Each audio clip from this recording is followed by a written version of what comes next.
Only from Delta State. Mr. Speaker, 58 years ago, by God's blessing, I was born into the family of Elumelu. And when I was born, Mr. Speaker, I'm not sure, as at that time when my mother and my father were doing the Holy Assembly, that there was any prophecy that would be a politician. Nor was there any prophecy that would be a member of House of Reps.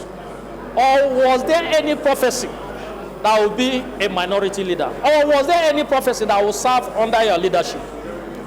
That is why I call myself man of destiny. Because everything is about God. What I have been for the past 58 years has been but God. When I came in, I was fresh. But God did it, and to the glory of God, through the leadership of Madam Ete, I was made House Committee Chairman on Power. And it has been good, Mr. Speaker.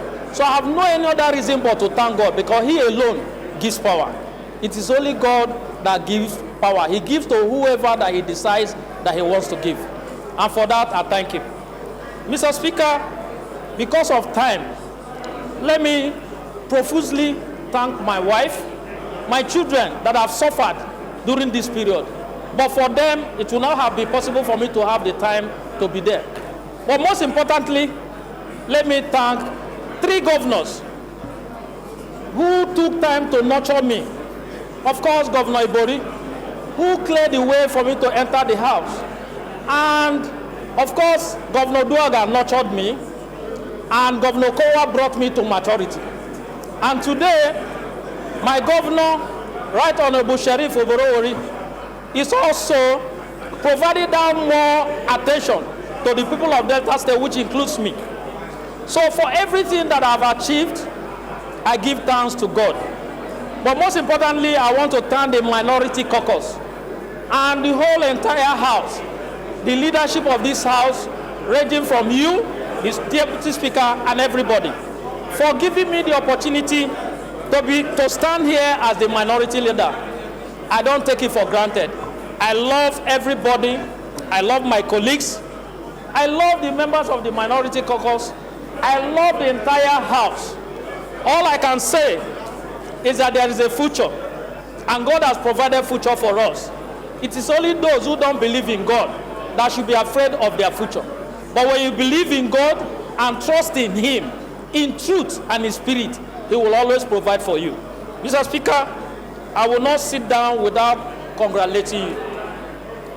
There's a song that says, I didn't know He will honor me this way. I didn't know that God will honor you this way. When you rolled out your achievements, it's just but for God. It's God that did it, not man. I remember also, but God did it for you, for your loyalty and consistency. I remember that I walked up to you. I said, all these people say they want to be president. You are more qualified to be president. And you told me that Tinubu has done a lot for you and your family, and you will never betray him. And for that, you will stand by him, whether he wins or he loses. And look at the price of being consistent and being loyal to your master. And that is why today God has given you Chief of Staff. You merit it.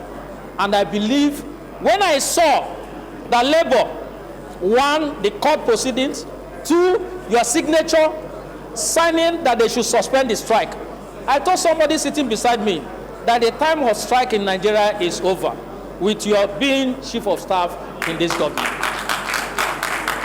Because you have done so many things, and your empathy for the Nigerian people is what I commend you for. I remember during the Ebola, during the COVID, when our Nigerians in diaspora were being maltreated, Mr. Speaker, you summoned the Chinese ambassador, and you made sure that they solved that issue, because there was a video going around as per how Nigerians were maltreated. You didn't stop at that. In Ghana, where Nigerians were being maltreated, you went there. This shows leadership. And you have exhibited that leadership here. You have carried everybody along. Nobody is perfect. And everybody claiming to be perfect is only God. If you are not God, you can never be perfect. So let me thank you, wish you well. You will do well as the chief of staff, and Nigeria will be better for it. And I believe that Nigeria, even our colleagues, also will be better for it. Once again, I love you. I love my colleagues. I love, of course, the clerk, the members of the clerk's team, but most importantly, the press that are giving us the opportunity for Nigerians to hear us and know what we're doing. I love them.